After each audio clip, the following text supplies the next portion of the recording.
Assalamualaikum warahmatullahi wabarakatuh. Kami dari kelompok 8 dengan topik presentasi yang akan dibawakan yaitu tentang sifat biologi dari mineral lempung. Dengan judul yang akan kami bawakan yaitu Impact of Coupling Biochar and Clay Mineral on Physical Chemical Property of Sandy Soil and CH4 CO2 Flux for Agriculture. Dengan anggota kelompok yaitu saya Sofyan Ferry Ismawan dengan NIM akhir 035. Saya Kautsarani Heriana Putri dengan NIM akhir 048. Saya Muhammad Alfal Hasan Sabila dengan NIM akhir 96.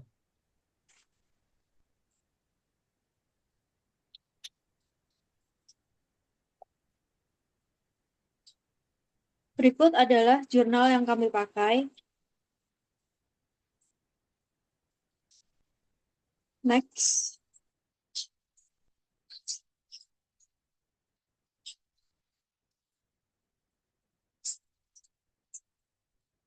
Pendahuluan, tanah berpasir dikenal memiliki keterbatasan dalam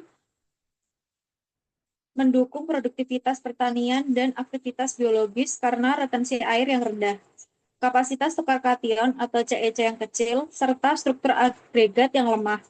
Kondisi ini menyebabkan unsur hara mudah tercuci dan lingkungan mikroba kurang stabil. Dalam penelitian ini dikaji peran mineral lempung yaitu zeolit, bentonit, dan aluminium hidroksida dalam memperbaiki sifat fisik, kimia, dan biologis tanah berpasir. Selain itu, penelitian ini juga mengevaluasi efek kombinasi mineral lempung dengan biochar terhadap dinamika tanah dan emisi gas rumah kaca, khususnya CO2 dan CH4. Kajian ini penting untuk memahami bagaimana interaksi antara mineral lempung dan bahan organik dapat meningkatkan kualitas biologis tanah sekaligus mendukung sistem pertanian berkelanjutan. Tujuannya, penelitian ini bertujuan untuk mengevaluasi pengaruh tiga jenis mineral lempung terhadap sifat fisik dan kimia tanah berpasir, serta mengkaji dampaknya terhadap aktivitas biologis tanah yang direpresentasikan melalui fluks CO2 dan CH4. Selain itu, penelitian ini bertujuan menganalisis efek kombinasi mineral lempung dengan biochar dalam meningkatkan retensi air, kapasitas tukar kation, stabilitas struktur tanah, serta produktivitas tanaman millet sebagai indikator implikasi agronomis.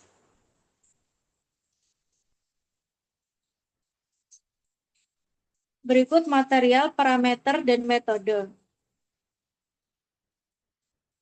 Untuk kategori physical properties, parameternya itu ada bulk density, soil texture, soil temperature, soil water content, available water capacity. Untuk kimianya ada pH, electrical, productivity, CEC, dan OM. Untuk gas exchange propertinya ada CO2 dan CH4.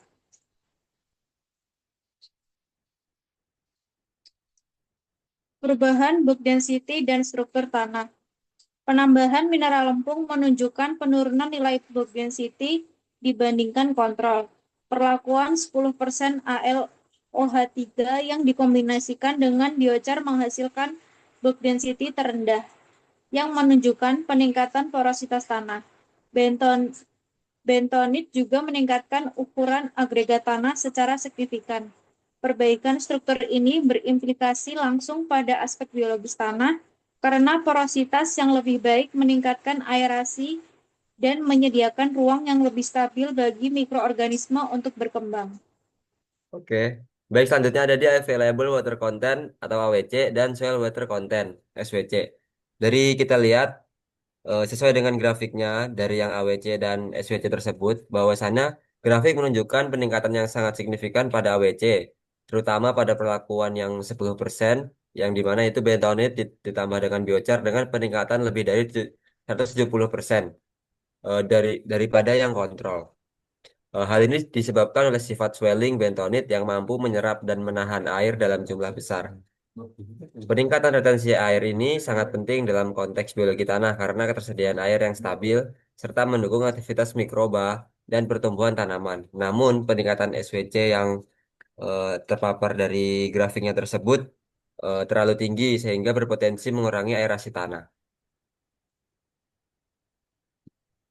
Selanjutnya itu ada di electrical conductivity dan pH. Sesuai dengan kart-kart yang sudah dipaparkan di sini, jelas bahwasannya pemberian mineral lempung yang tanpa biochar itu meningkatkan ESI secara signifikan, terutama pada perlakuan AlOH3 yang mencapai nilai tertinggi pada dosis 10%, menunjukkan tingginya konsentrasi ion terlarut dalam tanah. Zeolit dan bentonit juga meningkatkan ESI seiring kenaikan dosis, meskipun tidak setinggi AlOH3-. Selanjutnya yang di bawah itu parameter pH, tanah kontrol yang bersifat netral hingga sedikit alkalis ini dan eh, jelas bahwasannya meningkatnya setelah penambahan biochar. Zeolit dan bentonit cenderung meningkatkan pH dengan bentonit yang menghasilkan pH tertinggi pada dosis 10%. Sedangkan pada AlOH3 justru menurunkan pH karena proses hidrolisis yang melepaskan ion H+. Selanjutnya ada di CEC dan OM atau organic matter, yang dimana pada kartnya itu terdapat peningkatan paling besar terjadi pada bentonit, yang dimana pada dosis 10% itu mencapai hampir 3 kali lipat dibandingkan dengan kontrol, menunjukkan kemampuannya yang tinggi dalam meningkatkan kapasitas tukar kation. Zelu dan AlOH3 juga meningkatkan CEC, namun tidak setinggi bentonit dikarenakan ketika dikombinasikan dengan biochar, nilai CEC ini sedikit lebih rendah dibandingkan perlakuan mineral saja. Hal ini diduga karena adanya interaksi antara permukaan biochar dan partikel lempung yang dapat menutupi sebagian situs pertukaran kation, sehingga efektivitasnya sedikit berkurang meskipun tetap lebih tinggi daripada yang kontrol. Selanjutnya pada OM itu sendiri, yang dimana tanah kontrol itu memiliki kandungan bahan organik yang sangat rendah. Karena sesuai dengan karakter yang dimiliki oleh tanah pasir, serta penambahan mineral lempung saja itu sebenarnya tidak memberikan perubahan berarti pada OM itu sifatnya yang anorganik. Sebaliknya, penambahan biochar secara signifikan meningkatkan kandungan bahan organik tanah pada semua perlakuan.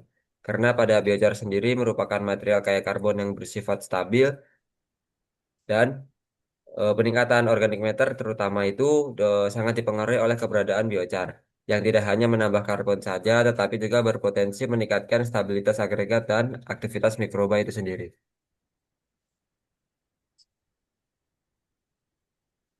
Selanjutnya itu ada di flux CO. Iya. Selanjutnya di flux CO2 atau emisi CO2 ini dapat dilihat dari tabel yang telah disajikan. Hasilnya itu meningkat drastis terutama pada perlakuan AlOH3. Peningkatan ini disebabkan oleh reaksi kimia antar ion aluminium dan karbonat dalam tanah yang menghasilkan pelepasan karbon dioksida. Biochar juga meningkatkan emisi karbon dioksida karena mengandung karbon lebih yang mudah terdekomposisi oleh mikroorganisme.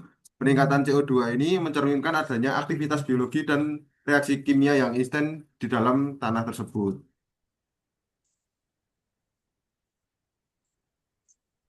Kemudian serapan metana atau CH4. Eh, Dilihat dari grafik yang telah disajikan, semua perlakuan menunjukkan nilai flux metana negatif yang berarti tanah berfungsi sebagai penyerap metana. Kombinasi aluminium hidroksida plus biochar menunjukkan serapan tertinggi. Hal ini kemungkinan dipengaruhi oleh peningkatan aerasi tanah yang mengandung aktivitas bakteri metamorf, metanotrof. Dengan demikian, selain meningkatkan produktivitas tanah, perlakuan ini juga berkontribusi terhadap mitigasi gas rumah kaca.